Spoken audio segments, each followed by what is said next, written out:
जय हिंद साथियों, आज हम पढ़ने जा रहे हैं विद्युत धारा का ऊष्मीय प्रभाव, thermal effect of electric current. हमको इफेक्ट्स में 3 इफेक्ट्स पढ़ना है, thermal effect, chemical effect and magnetic effect of electric current. अर्थात विद्युत धारा का ऊष्मीय प्रभाव, विद्युत धारा का रासायनिक प्रभाव और विद्युत धारा का चुंबकीय प्रभाव। आज की कक्षा में हम पढ़ेंगे ऊष्मीय प्रभाव को और बड़ी अच्छे तरीके से पढ़ेंगे, एससीएफ के क्वेश्चंस और बाकी क्वेश्चंस भी करेंगे। बहुत लोग का कमेंट आ रहा है कि सर बहुत जल्दी करवा दीजिए। देखिए, जल्दी ही करवा रहा हूं मैं और बिल्कुल बहुत जल्दी आपको फिजिक्स और एज वेल एज केमिस्ट्री में मैंने बताया था आपको 4 टॉपिक बचा है, मेटल, नॉन मेटल, ठीक है, और ऑर्गेनिक और इनऑर्गेनिक का थोड़ा सा टॉपिक बचा हुआ। तो इस तरीके से 4 टॉपिक बचा है। मैं बहुत जल्द उसके वीडियोस लेके आऊंगा। अब इसको मैंने शुरू किया तो इसको पहले खत्म कर लेते हैं। ये जो चैप्टर है इलेक्ट्रिसिटी से जरूर जो जुड़ी हुई जो सारी चीजें वो हम पढ़ लेते हैं और ये आपको 2-3 दिन में कंप्लीट होकर मिल जाएगा। हम पढ़ने जा रहे हैं थर्मल इफेक्ट, ठीक है। तो देखिए, ये जो ऊष्मीय प्रभाव है ये कैसे उत्पन्न होता है इसके बारे में देखेंगे। मैंने आपको उस दिन जब हम इलेक्ट्रिक करंट पढ़ रहे थे तो मैंने कुछ चीज़ों के बारे में बताया था, जैसे कि फ्री इलेक्ट्रॉन्स, इलेक्ट्रिसिटी, पूरा जो इलेक्ट्रिसिटी का जनरेशन, विद्युत धारा का प्रवाह होता है, इलेक्ट्रॉनों की गति होती है, उन सब के बारे में बहुत अच्छे से समझाया था। आज हम पढ़ते हैं, देखो कि भाई जो विद्युत धारा होती है, अगर किसी चालक में हम क्या करेंगे, विद्युत धारा प्रवाहित करेंगे या प्रवाहित होती है तो क्या होगा भाई, जैसे ही ये प्रवाहित होंगे तो जो मुक्त इलेक्ट्रॉन होंगे यानी कि फ्री इलेक्ट्रॉन होंगे वो क्या होंगे, गति में आ जाएंगे। कैसे होंगे, गति में आते हैं। मैं साथ साथ इंग्लिश में भी लिखता हूं कि भाई इलेक्ट्रिक करंट है, जैसे ही हम किसी चालक तार को क्या देंगे, इलेक्ट्रिक करंट, तो हमको क्या मिलेगा भाई, फ्री इलेक्ट्रॉन क्या करने लगेंगे, मूव करने लगेंगे। अब जैसे ही ये मुक्त इलेक्ट्रॉन गति में आएंगे तो क्या होगा, इनके बीच में टकराव होगा। टकराव होगा मतलब ये लोग आपस में टकराने लगेंगे। इट मींस इंग्लिश में हम लोग इसको बोलते हैं कि कोलिजन होगा। देखिए कितना सिंपल सा कॉन्सेप्ट में आपको मैं समझाने वाला हूं, हीटिंग इफेक्ट इलेक्ट्रिक करंट का। अब जैसे ही टकराव होगा, कोलिजन होगा, क्या होगा, यहां पे गतिज ऊर्जा का स्थानांतरण, क्या होगा, काइनेटिक एनर्जी का एक्सचेंज होगा। किनके बीच में, फ्री इलेक्ट्रॉन्स के बीच में। अब देखिए ये कड़ी आगे लेके चलते हैं। इलेक्ट्रिक करंट दिया कंडक्टर को, फ्री इलेक्ट्रॉन मूव करना चालू किए, मूव करेंगे तो आपस में टकराएंगे। टकराने के बाद क्या होगा, काइनेटिक एनर्जी का एक्सचेंज होगा। जब टकराएंगे तो गतिज ऊर्जा का स्थानांतरण होगा एक दूसरे के बीच और उसके बाद क्या होगा कि ताप बढ़ जाएगा। टकराएंगे भाई तो एनर्जी वहां पे एक दूसरे से एक्सचेंज भी होगी, उसके कारण क्या होगा, टेम्परेचर बढ़ जाएगा। इट मींस टेम्परेचर क्या हो जाएगा, इंक्रीज कर जाएगा। टेम्परेचर जब इंक्रीज करेगा तो टेम्परेचर और रेजिस्टेंस वाले में मैंने पढ़ाया था कि भाई जब ताप बढ़ता है तो क्या होता है, प्रतिरोध बढ़ जाता है, यानी कि रेजिस्टेंस क्या हो जाएगा, इंक्रीज कर जाएगा। देखिए पूरी कहानी आप एक बार में फिर से रिवाइज कर लिए। इलेक्ट्रिक करंट, कंडक्टर को दिया गया, फ्री इलेक्ट्रॉन मूव करे, कोलिजन होगा, कोलिजन के कारण काइनेटिक एनर्जी का एक्सचेंज होगा, ऊर्जा का आदान प्रदान होगा, स्थानांतरण होगा, उसके कारण क्या होगा, ताप बढ़ेगा, टेम्परेचर इंक्रीज करेगा, देन रेजिस्टेंस इंक्रीज कर जाएगा, यानी कि प्रतिरोध इंक्रीज कर जाएगा। तो इस तरीके से यही जो है किसके रूप में आपको मिलेगा, लास्ट में हीट के रूप में, ऊष्मा के रूप में। तो इस तरीके से हमने देखा कि विद्युत धारा किसके रूप में प्राप्त हुई, हमें ऊष्मा के रूप में। तो ये एकदम कॉन्सेप्चुअल पॉइंट हुआ। अब हम आते हैं कि जूल जो है, जूल महोदय, उन्होंने इससे संबंधित नियम दिया था। जूल का ऊष्मा संबंधी नियम, जूल्स लॉ ऑफ हीटिंग, क्या नाम था उसका, joule law of heating, H = I²RT। आप सभी लोगों ने इसके बारे में पढ़ा होगा। तो कहना यह था उनका कि जब किसी चालक तार को क्या होता है कि एक समय के लिए, एक लंबे समय के लिए हम लोग क्या करते हैं कि उसको विद्युत धारा प्रवाहित देते हैं, यानी इलेक्ट्रिक करंट पास करवाते हैं, तो जो उसमें जो हीट जनरेट होता है वो उन किन चीज़ों पर निर्भर करता है। तो वो जो होगा हीट, उसमें जो आपने इलेक्ट्रिक करंट दिया है, विद्युत धारा दिया है, उसके वर्ग के समानुपाती होगा, यानी directly proportional to electric current का स्क्वायर। इसको इक्वेशन 1 हम मान लेते हैं, ठीक है। देन उन्होंने कहा कि जो जितने समय के लिए दिया जा रहा है, मतलब एक पर्टिकुलर टाइम के लिए आप दे रहे होंगे, तो जितने ज्यादा समय के लिए देंगे, आप सोचिए, सिंपल सा लॉजिक है, तो उतना ज्यादा ही हीट जनरेट होगा, ठीक।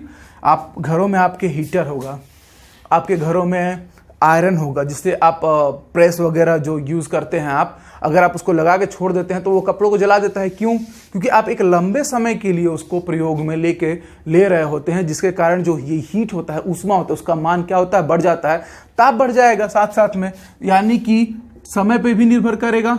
उसके कैसे? डायरेक्टली प्रोपोर्शनल होगा, ज़्यादा समय ज़्यादा ऊष्मा। फिर रेजिस्टेंस के, यानी कि प्रतिरोध के, प्रतिरोध बढ़ेगा तो ताप बढ़ेगा, हमने प्रतिरोध में पढ़ा था ताप बढ़ेगा तो प्रतिरोध बढ़ेगा। तो इस तरीके से इन तीनों को जब एक साथ लिखा जाएगा तो ये पाया जाएगा I²RT, ये रिलेशन हमको मिल जाएगा। इसको हम H = I²RT भी लिख सकते हैं। तो हमको यहाँ से एक फॉर्मूला मिल गया, प्राप्त हो गया। तो ये था जूल महोदय, joule law of heating, joule का ऊष्मा संबंधी नियम। अब आगे चलिए हम देखते हैं, अब आगे हम देखते हैं कि विद्युत ऊर्जा, इलेक्ट्रिक एनर्जी किसे कहेंगे? किसे कहेंगे भाई? हम किसके बारे में पढ़ रहे हैं? इलेक्ट्रिकल एनर्जी के बारे में। बहुत सिंपल, बहुत ही अच्छा टॉपिक है ये, और एग्जाम में क्वेश्चन भी बड़ा इजी बन के आता है। लेकिन हाँ, एक चीज और मैं बताना चाहूंगा, मैं पढ़ा अभी थ्योरी रहा हूं आप लोगों को, मोस्टली इस चैप्टर से आंकिक प्रश्न, न्यूमेरिकल्स ही पूछे जाते हैं। तो आपको उस पर भी ज्यादा बहुत अच्छा प्रैक्टिस करके जाना है। एक अच्छी बुक उठानी है आपको और उसके क्या करने हैं, सारे ही क्वेश्चंस बना देने हैं। ठीक, तो इसका जो डिफिनीशन है, बोला जाता है द टोटल, अगर मैं लिखूं इसको, the total work done by current in an electric circuit, total work done by current in an electric circuit, total work done by current in an electric circuit is called या known as electrical energy। कहने का तात्पर्य, देखिए notes जो है PDF में उसका link दिया गया टेलीग्राम चैनल का हमारे, वहां पे डिस्क्रिप्शन में नोट्स 1 नंबर का आपको मिल जाएगा। टेलीग्राम में जाइए, पीडीएफ डाउनलोड कीजिए, बढ़िया से एक अच्छी तैयारी कीजिए आप, ठीक है। बस आप लोग का प्यार बना रहे, और वीडियो अच्छी लगेगी तो लाइक और शेयर करना तो बिल्कुल नहीं भूलना है आप लोगों को। हम आते हैं टॉपिक पे, इलेक्ट्रिकल एनर्जी, विद्युत ऊर्जा किसे कहेंगे। तो जो कार्य होगा किसके द्वारा, विद्युत धारा के द्वारा, उस किसमें, एक विद्युत परिपथ में, यानी कि अगर मैं हिंदी में लिख दूं तो किसी विद्युत परिपथ में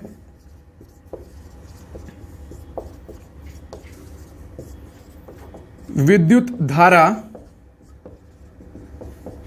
द्वारा किया गया कार्य क्या कहलाएगा? विद्युत ऊर्जा कहलाता है या कहलाती है, जो भी आपको लिखना है आप लिख लीजिएगा। ये हिंदी के डिफिनीशन हो गए, एकदम सिंपल सरल जो डिफिनीशन हमने क्लास 7th 8 में पढ़ा है वही हमको यहाँ मिल रहा है। अब इसके कुछ फॉर्मूले हैं उसको देखते हैं। ठीक, इलेक्ट्रिकल एनर्जी से रिलेटेड कुछ फॉर्मूले हैं, और जो एग्जाम में आपको घुमा घुमा के पूछेगा, आपको कोई एक याद रखना है और उसी को पकड़ के आप घुमा दीजिएगा, बस आपका क्वेश्चन बन जाएगा। थोड़ी एनर्जी लो है क्योंकि जो क्रैम्प है नेक में उसकी वजह से, बट ज़्यादा दिक्कत नहीं है मुझे। हमने पढ़ा हुआ है जो वोल्ट था उसका फॉर्मूला, कि जो work upon charge, potential difference का फॉर्मूला, यहां से हमको एक फॉर्मूला मिल जाएगा W = VQ, क्योंकि बात इलेक्ट्रिक सर्किट की हो रही है। पोटेंशियल डिफरेंस इनटू चार्ज, क्या मिल गया हमको? वर्क, और इसका यूनिट जो लिया जाता है वो लिया जाता है जूल। कार्य बराबर विभवांतर या विभव गुणा आवेश, ठीक है। अब ये जो V और ये जो Q है, ये V और Q है, इनको हम लोग चलते हैं और ज्यादा चेंज करने। तो ध्यान दीजिएगा, इस V और इस Q को आप क्या लिखते हैं? I = Q/T, इलेक्ट्रिक करंट का डिफिनीशन, विद्युत धारा की परिभाषा से, विद्युत धारा आवेश बटा समय, आवेश प्रवाह की दर। तो मैं इसको Q = IT लिख सकता हूं कि नहीं लिख सकता हूं? अब मैं क्या करूंगा, इस Q की जगह V के साथ IT लगा दूंगा, एक फॉर्मूला और बन गया। 1 2, देखते जाइए। अब इसमें आपको दिख रहा होगा V, इस V को रिप्लेस किया जा सकता है कि नहीं? क्या किया जा सकता है V को रिप्लेस? तो V is equals to I R, ohms loss है, आप लोगों को याद होगा। तो मैं इसको रिप्लेस करता हूं, V की जगह लाता हूं आई आर, साथ में आई टी, तो क्या फॉर्मूला आ गया? आई स्क्वायर आर टी। अभी हमको ऐसा कुछ फॉर्मूला मिला था, बिल्कुल मिला था, हीट के लिए मिला था formula I square R T. अब इसमें से और क्या रिप्लेस किया जा सकता है? तो यहां से मैं आई को हटाऊंगा, एलिमिनेट करूंगा, तो यहां पे ओम्स लॉ से ही आई इज इक्वल्स टू क्या होता है? V upon R. तो मैं इसी फॉर्मूले में W is equals to V into I को रिप्लेस कर रहा हूं, किससे? V अपॉन आर से, तो V upon R into T, तो ये हो गया V square R into T. तो ये W का एक और फॉर्मूला हो गया, V square R into T. तो ये अलग अलग देख रहे हैं आपके पास कितने फॉर्मूले हैं। तो जिसके अकॉर्डिंग आपको एग्जाम में डेटा दिया होगा न्यूमेरिकल में, आप उस फॉर्मूले को यूज करिए और बना लीजिए। लेकिन आपको केवल एक याद रखना है, बाकी अपने पीछे से पढ़ा हुआ है, कॉन्सेप्ट्स को क्लियर किया हुआ है, तो आप बिल्कुल आराम से बना पाएंगे। तो इस तरीके से W के हमने डिफरेंट यानी कि जो वर्क है, इलेक्ट्रिकल एनर्जी है, और यही जो कार्य है वो किस में बदल रहा है भाई? इलेक्ट्रिकल एनर्जी में। मैंने वहां साफ लिखा था ना कि work done by current is known as electrical energy. तो ये जो वर्क है यही आपका इलेक्ट्रिकल एनर्जी है, यही आपकी विद्युत ऊर्जा है। जो ये कार्य हो रहा है विद्युत धारा के द्वारा, वही उसकी क्या है? विद्युत ऊर्जा है, उसी के रूप में देखा जाता है। तो ये इसके डिफरेंट फॉर्मूले हुए। चलिए आगे देखते हैं। चलिए अब हम देख रहे हैं इलेक्ट्रिक पावर। हमने अब तक पढ़ा हीट के बारे में, फिर हमने पढ़ा इलेक्ट्रिकल एनर्जी के बारे में, अब पढ़ रहे हैं हम लोग इलेक्ट्रिक पावर, विद्युत शक्ति के बारे में। तो इसमें मैंने डेफिनेशन लिखा हुआ है, the rate at which electrical energy, the rate at which electrical energy is consumed is called electric power. The rate at which electrical energy is consumed is called electric power.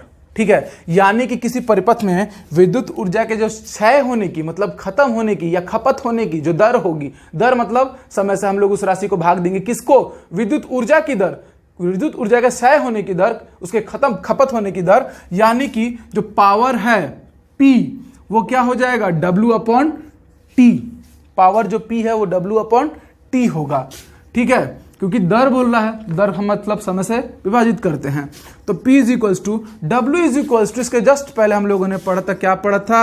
VQ upon T. अब यहां से फिर वही खेल चालू हो जाएगा, VQ upon T. ध्यान दीजिए, वहां फिर हमने इस जो VQ है, इस Q को किससे रिप्लेस किया था? IT से। आप भी यहां IT से रिप्लेस करेंगे तो ध्यान दीजिए, ये T और T क्या हो जाएंगे? कैंसिल हो जाएंगे। तो P का जो वैल्यू मिला वो कितना मिलेगा?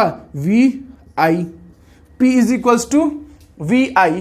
अब इसमें से एक बार V को एलिमिनेट कीजिए, एक बार I को एलिमिनेट कीजिए, तो आप पाएंगे कि जब आप V को एलिमिनेट करते हैं तो यहां पर V की जगह पे क्या आएगा?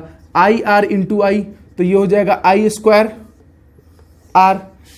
W का ही फॉर्मूला है, लेकिन W के फॉर्मूले में से हर जगह से T गायब कर देना है। W के फॉर्मूले में हर जगह से बस VQ अपॉन T लेना है, बाकी जगह से T गायब कर देना है। पावर का अलग अलग तरह तरह का फॉर्मूला मिल जाएगा आपको। अब मैं जब V को एलिमिनेट किया था, मैं अब I को एलिमिनेट करूंगा, तो V into V upon R, तो ये हो जाएगा V स्क्वायर अपॉन R। तो P का एक और फॉर्मूला मिल गया।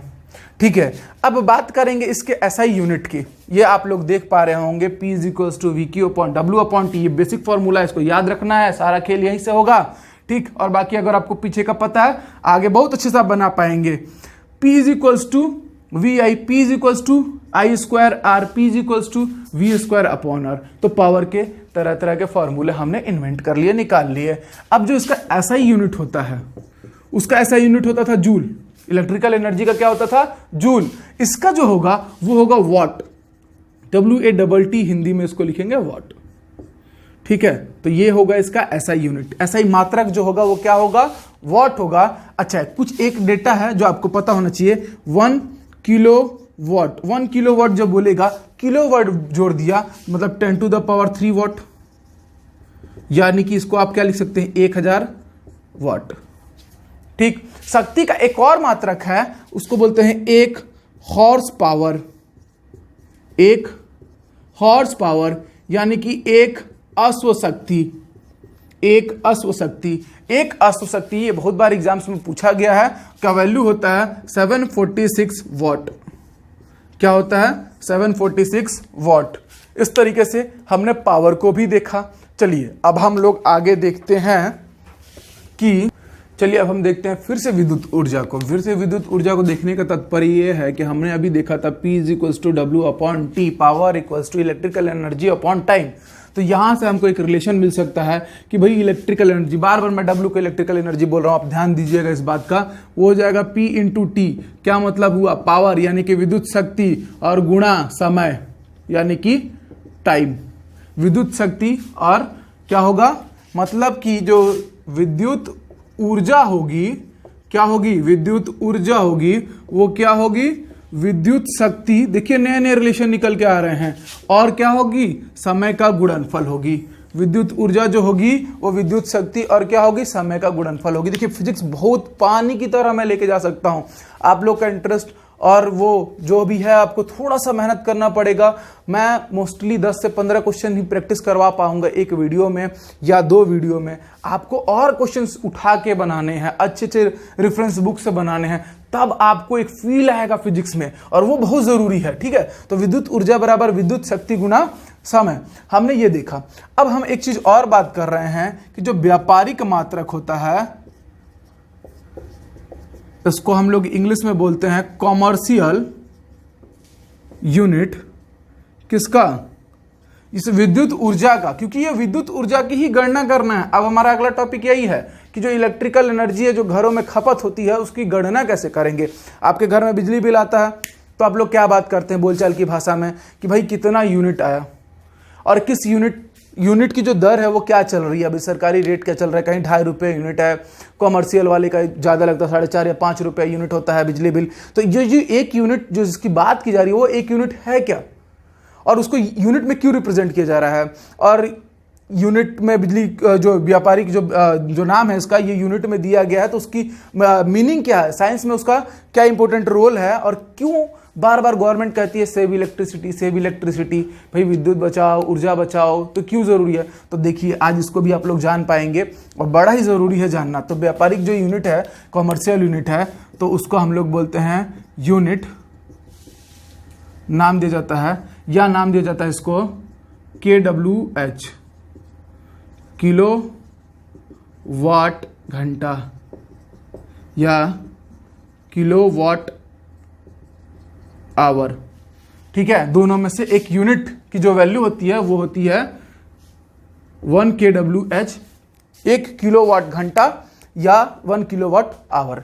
ठीक है, हिंदी इंग्लिश में दोनों बराबर लेके चल रहा हूं, इस वजह से थोड़ी सी जो स्पीड है वो क्या हो रही है, वो प्रभावित हो रही है।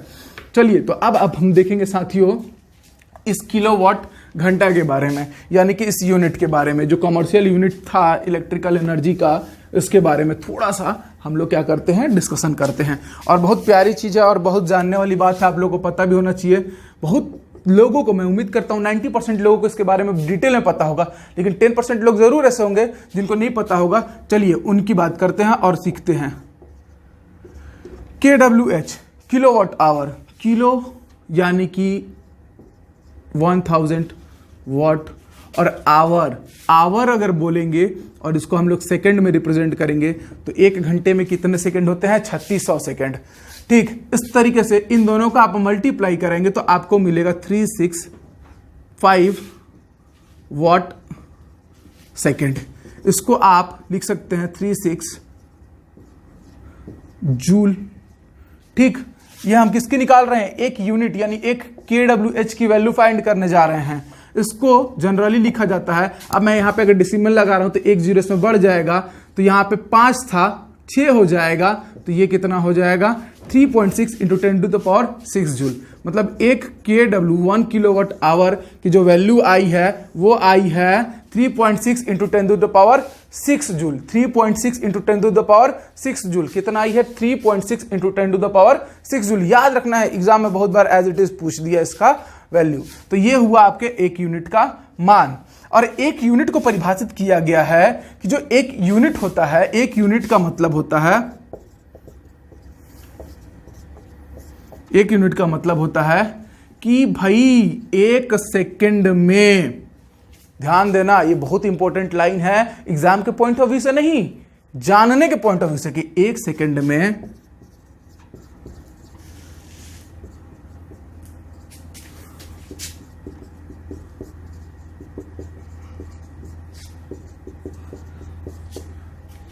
1 यूनिट, 1 सेकंड में 3650 जूल यानी 36 लाख जूल ऊर्जा का व्यय होना। 1 यूनिट में आप इतनी ऊर्जा व्यय करते हैं, 1 यूनिट में आप इतनी ऊर्जा व्यय करते हैं, खपत करते हैं। लाइट जला के छोड़ देते हैं, फैन जला के छोड़ देते हैं, घरों का फैन चला के छोड़ देते हैं, टीवी चला के छोड़ देते हैं, आपको कोई फर्क नहीं पड़ता है। बिल कितना आना है तो भाई 200, 300, 400, 100 रुपये ज़्यादा भी आ गए तो क्या फ़र्क पड़ेगा? नहीं, बहुत फ़र्क पड़ेगा, क्योंकि देखिए इतनी ऊर्जा आप वेस्ट कर रहे हैं। तो कभी भी थोड़ा सा ऑफ टॉपिक हो गया सिलेबस, इसके लिए आप लोग बिल्कुल, लेकिन ध्यान दीजिए कि हम 1 सेकेंड में इतनी ऊर्जा, अगर 1 यूनिट इलेक्ट्रिसिटी हम लोग वेस्ट करते हैं तो देखिए हम कितने पीछे जाते हैं। तो ये हमारी एक जिम्मेदारी भी बनती है। ऐसे ही थोड़ा सा मैंने बता दिया, बाकी आपके ऊपर है, क्योंकि बहुत बार ऐसा होता है कि हम बोलते हैं भाई बिजली बचाओ, बिजली बचाओ, बिजली बचाओ। क्यों बचाओ ये जानना जरूरी है। तो भाई इसलिए बचाओ कि इतनी ऊर्जा उत्पन्न करने में ना बहुत सारे प्राकृतिक संसाधनों का दोहन होता है, ठीक है, और हमारी पृथ्वी के साथ बहुत छेड़छाड़ होता है, तब जाके कहीं इतनी ऊर्जा उत्पन्न होती है। और हम बस एक छोटी सी लापरवाही के कारण इसको क्या करते हैं, व्यय करते हैं, वेस्ट करते हैं। ठीक, तो इस बात का आप लोग ध्यान रखिएगा तो बड़ा अच्छा होगा।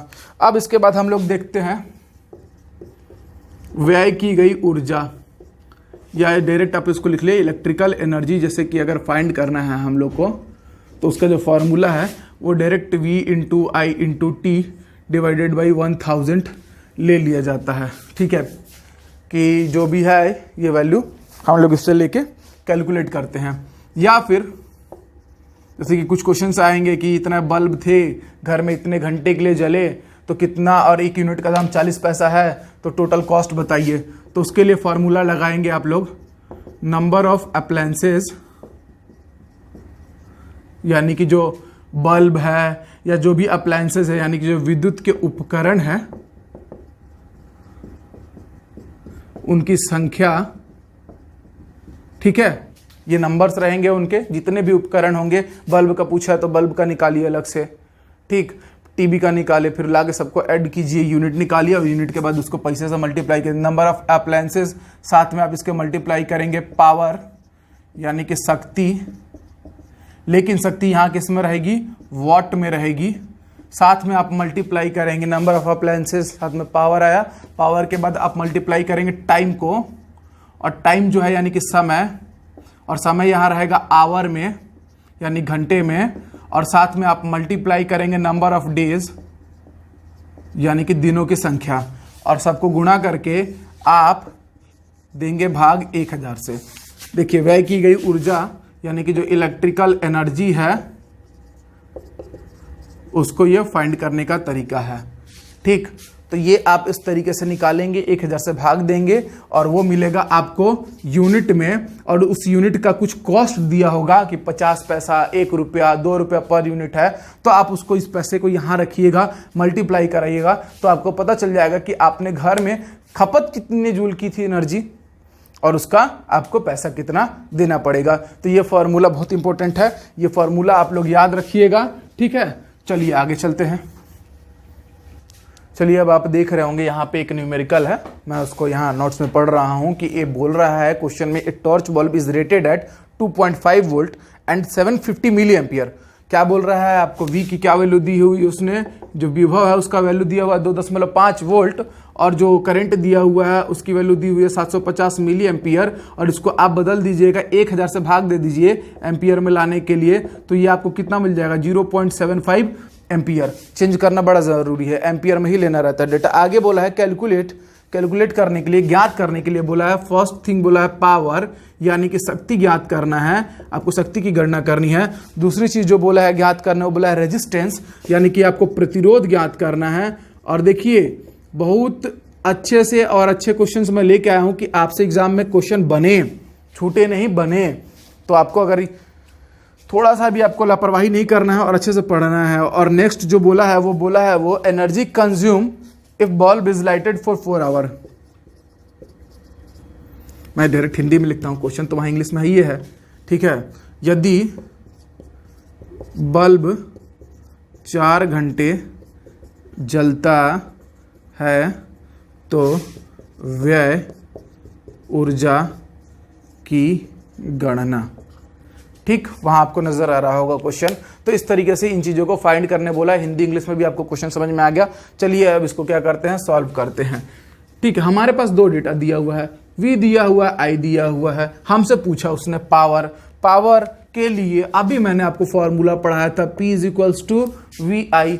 आपके पास V की वैल्यू है 2.5, साथ में ये 0.75। आप मल्टीप्लाई करा दीजिए, 2.5 का 0.75 से मल्टीप्लाई कराइए तो इसकी वैल्यू आ जाएगी 1.875। और जो पावर है, पावर का यूनिट होता है वाट। ये आपको मिल गया किसका वैल्यू, पावर का, 1.875। ठीक, तो अब चलते हैं हम आगे। हमसे दूसरा चीज उसने क्या पूछा है, रेजिस्टेंस यानी कि R। अब R जो है ये आपके पास, यहां पे देखिए आपके पास V है, आपके पास I है। R = what, V/I। Ohm's law याद है आप लोगों को, V = IR, तो R = V/I। V की वैल्यू 2.75 डिवाइडेड बाई 0.75। अब इससे इसको आप क्या कीजिए, डिवाइड कर दीजिए, तो इसकी वैल्यू कितनी आ गई भाई, तो ये आ जाएगी 3.33 ओम के अराउंड, अप्रोक्सीमेटली, थोड़ा बहुत इधर उधर हो सकता है। तो ये R का वैल्यू आ गया, हमारे पास P मिल गया, हमको R मिल गया। लास्ट निकालना है एनर्जी कंज्यूम्ड, यानी व्यय हुई जो ऊर्जा है कितने देर के लिए, 4 घंटों के लिए। तो भाई देखिए W का जो फॉर्मूला था, आपके पास पावर है, आपके पास टाइम भी है। टाइम कितना है, 4 घंटे, पावर है, टाइम है, तो आप W निकाल सकते हैं। W क्या होता है, P × T। पावर कितना है आपके पास, 1.87 वाट × 4 आवर। आप इस आवर को आपको बदलना पड़ेगा सेकेंड्स में।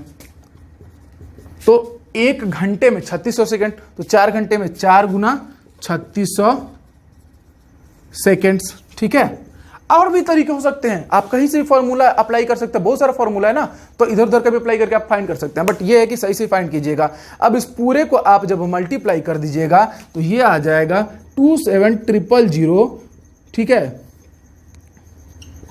वाट सेकेंड। और इसी वाट सेकेंड को हम लोग बोलते हैं जूल।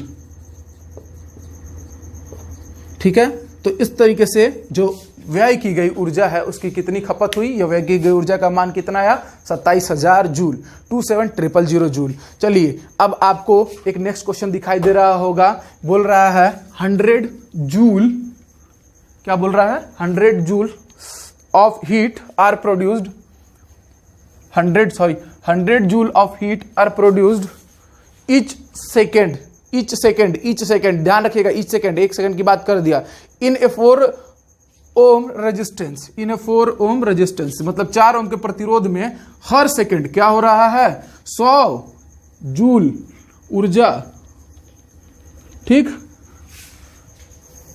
प्रोड्यूस हो रही है उसमें।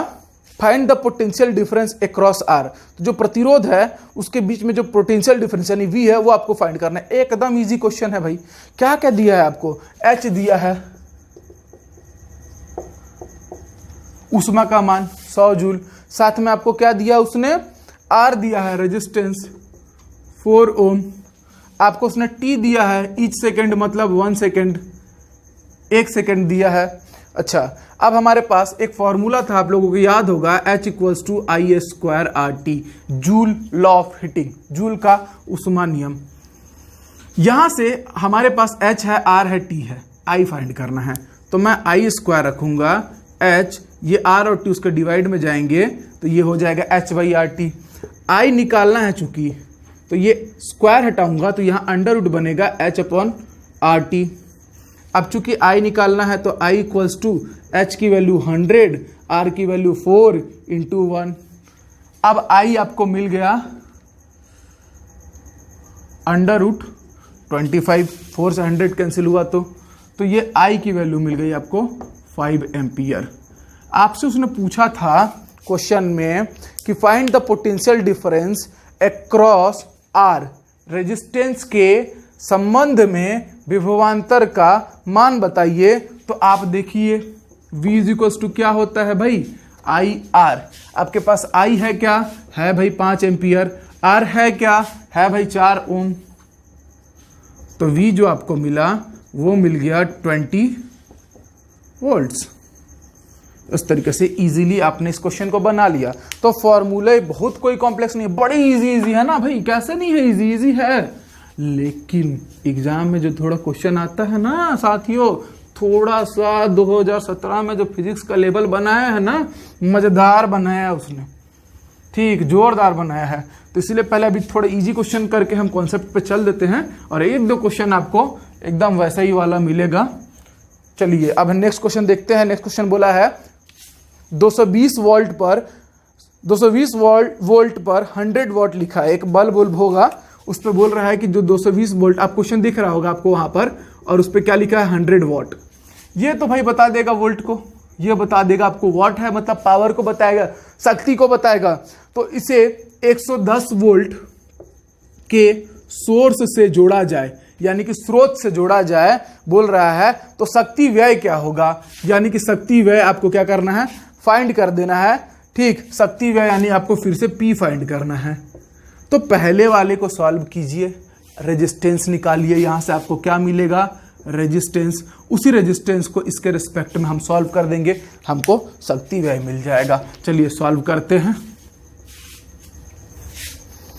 देखिए P का एक फॉर्मूला था हमारे पास, V²/R, P is equals to I²R, P equals to V²/R।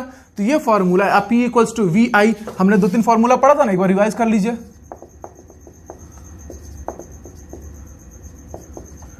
P के लिए डिफरेंट फॉर्मूले पढ़े थे, W की बात होगी तो T आ जाएगा इसमें। ठीक, तो अब V²/R क्यों ले रहे हैं कि भाई हमारे पास V है, P है, हमको R फाइंड करना है। तो R इज इक्वल्स टू क्या हो जाएगा, V²/P।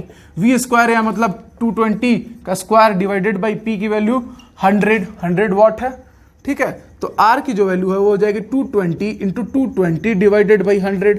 0 से 0, ये 22 में 22 का गुणा कराएंगे तो 484 ओम। ठीक है, मल्टीप्लाई का एक अपना तरीका होता है, प्रैक्टिस कीजिएगा, आप लोग भी कर पाइएगा। मेरा थोड़ा करने का तरीका अलग है, वो थोड़े से बिहारी वाले एसेंट में रहता है। तो R का मान हमको, प्रतिरोध का मान यहां से कितना मिला, 484 ओम। कितना मिला, 484 ओम। अब उस सर्किट के लिए ये प्रतिरोध तो अभी भी रहेगा, तो अब इस प्रतिरोध को लेंगे, इस पावर को लेंगे, सॉरी वोल्ट को लेंगे और पावर निकालेंगे। तो अब जो नया पावर है, जो न्यू पावर है जिसकी बात कर रहा है, व्यय की बात कर रहा है, ऊर्जा व्यय यानी कि ऊर्जा शक्ति का जो बात कर रहा है, वो इससे निकलेगा। तो P इज इक्वल्स टू आप लगाएंगे V²/R। ठीक है, अब इस बार V है आपका 110 और R की जगह पे आपके पास 484। 110 का स्क्वायर बटे में 484। आप इसको सॉल्व कर दीजिए तो ये हो जाएगा 1110 इंटू 484। तो ये आप सॉल्व करिएगा तो ये कितना आ जाएगा, 110। ठीक, तो ये आ जाएगा आपका, इसको सॉल्व कीजिए, इसको 0 का भी रहने देते हैं हम लोग। तो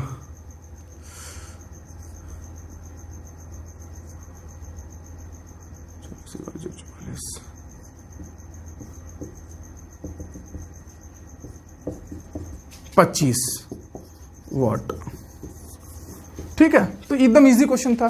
तो इस बार आपको पता चल गया कि क्या होगा भाई, इसका क्या मान होगा, 25 वॉट। अगला क्वेश्चन देखिए, आपको नजर आ रहा होगा बोर्ड पे कि 2 बल्ब, अच्छा ये ACF 2016 का क्वेश्चन है, मैं आज जोर से नहीं बोल पा रहा हूं, लेकिन इसका मतलब ये नहीं है कि मैं बगैर मान के, बगैर इंटरेस्ट, मैं बहुत इंटरेस्ट से पढ़ा रहा हूं आप लोगों को, बिल्कुल कोई कमी नहीं करूंगा।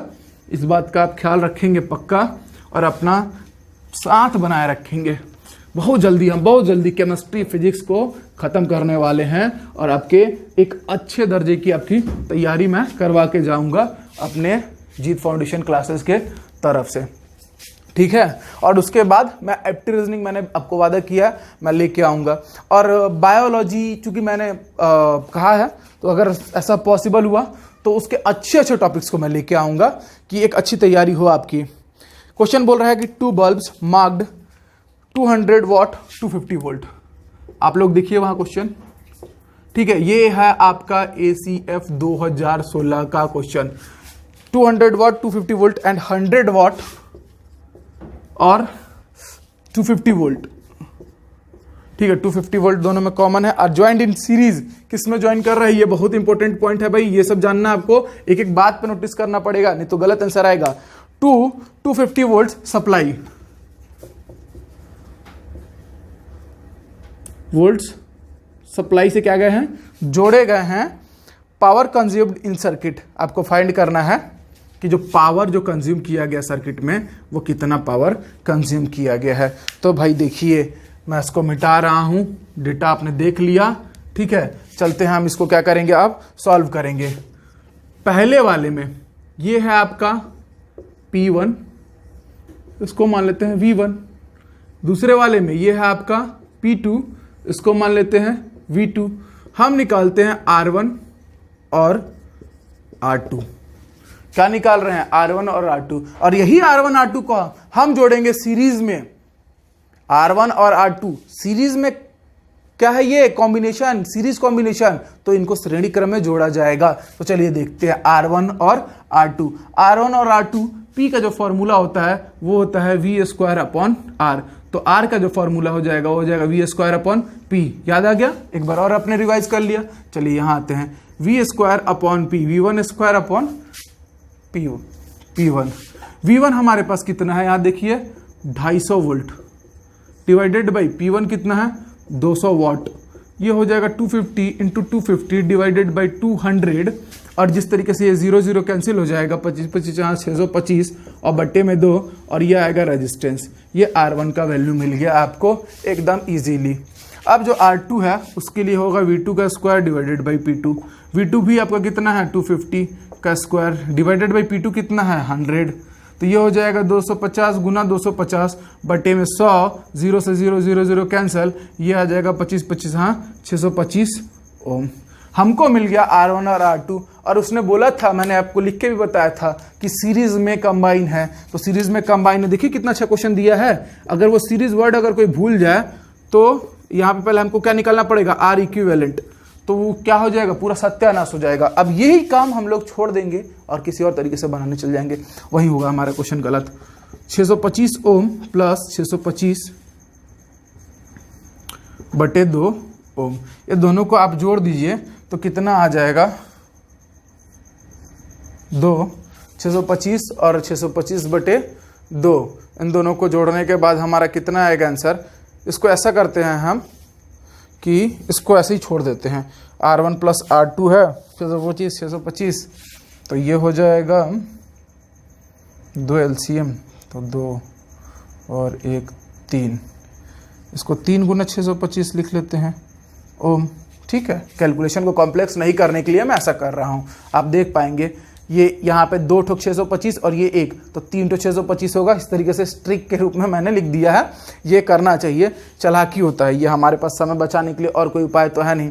अच्छा, अब चलते हैं आगे। इसको सॉल्व करने के लिए हमसे पूछना है पावर कंज्यूम्ड इन सर्किट पूछा है। तो पावर कंज्यूम्ड इन सर्किट और किसके लिए पूछा है कि जब वोल्ट सप्लाई होगा, और कितने वोल्ट सप्लाई पे बोला था कि 250 वोल्ट की सप्लाई पर आपको उसने पावर पूछा है, और आपके पास रेजिस्टेंस आ गया है 3 गुना 625 बटे में 2 ओम।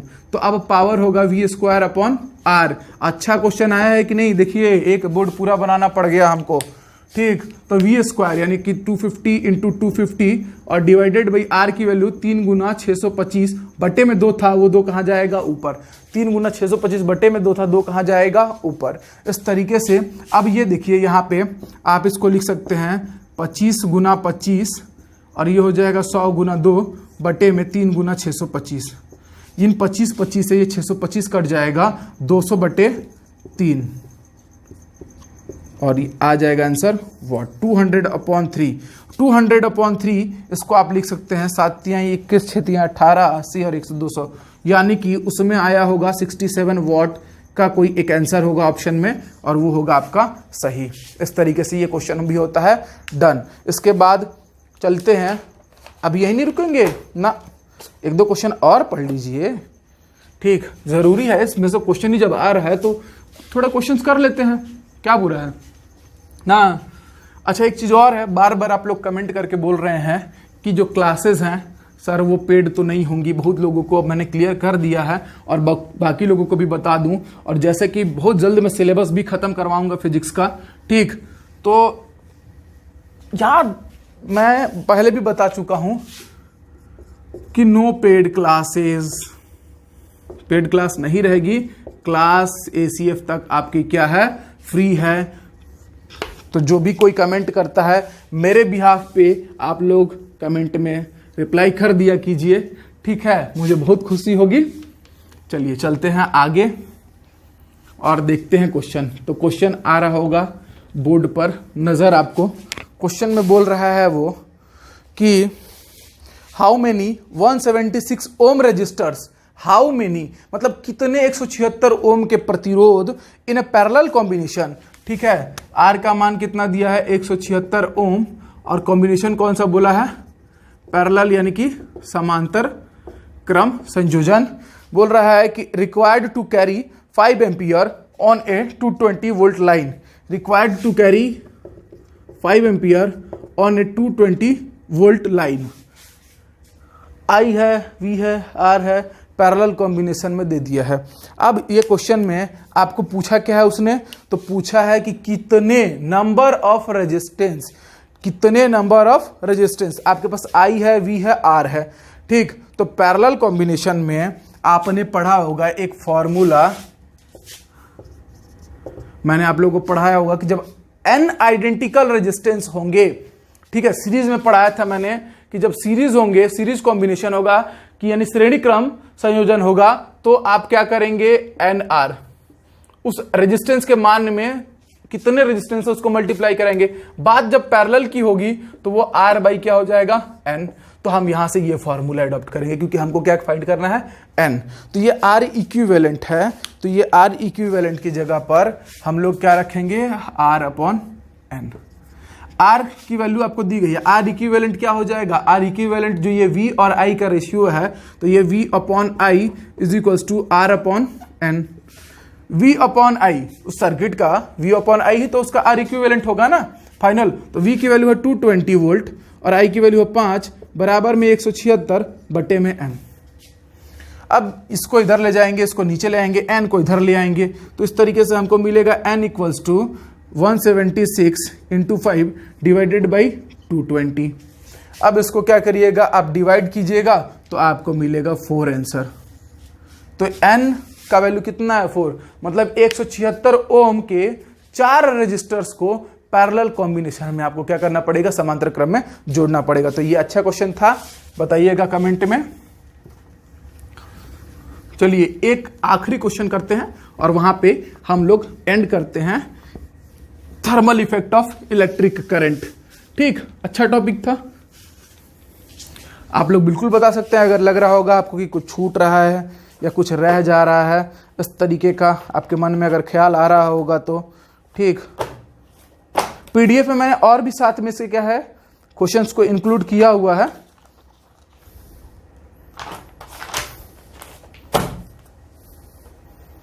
चलिए एक क्वेश्चन है कि a radio set of 60 watt runs for 50 hours. ठीक है, पावर का जो वैल्यू दिया है वो दिया हुआ 60 वॉट और रन्स फॉर यानी कि जो टाइम है वो कितना दिया हुआ है 50 आवर्स। एक रेडियो सेट है, ठीक है, जिसका पावर क्या है 60 वॉट का शक्ति उसका और 50 घंटे के लिए बजाया जाता है। How much electric energy is consumed, how much electric energy is consumed. W find करने बोला है। डब्ल्यू इज इक्वल्स टू क्या होता है P इंटू टी। पावर का वैल्यू 60, इसका वैल्यू 50। ठीक है, अगर जूल में निकालना है, ये आवर में है, तो हमको क्या करना पड़ेगा, इसको सेकेंड में बदलना पड़ेगा। अदरवाइज अगर आपको आंसर उसने वॉट आवर में दिया है, किलोवाट आवर नहीं वॉट आवर में, ये 60 है, 60 वॉट है, 50 ये आवर है, दोनों को मल्टीप्लाई कराइए, 6 × 30 00, इसका वैल्यू आएगा वॉट आवर। ये हो जाएगा आपका आंसर। इतना एनर्जी क्या करना पड़ेगा आपको। ठीक, और किलोवाट में दिया है तो इसको 1000 से डिवाइड कीजिए तो ये हो जाएगा kWh। आंसर। तो ये व्यय की गई ऊर्जा। तो इस तरीके से आज हमारा thermal effect of electrical energy होता है कंप्लीट। अब हम अगली क्लास में पढ़ेंगे chemical effect of electrical energy, यानी विद्युत धारा का रासायनिक प्रभाव। उसमें हम पढ़ेंगे प्राइमरी सेल में पढ़ेंगे ड्राई सेल को, लेक्लांसी सेल को, डेनियल सेल को, वोल्टाइक सेल को, और फिर पढ़ेंगे सेकेंडरी सेल जिसमें हम पढ़ेंगे लेड एसिड एक्यूमुलेटर्स को, यानी सीसा संचायक सेल को। तो इस तरीके से वहां पे हम इस चीज को डिस्कस करेंगे। तब तक के लिए आप सभी को जय हिंद।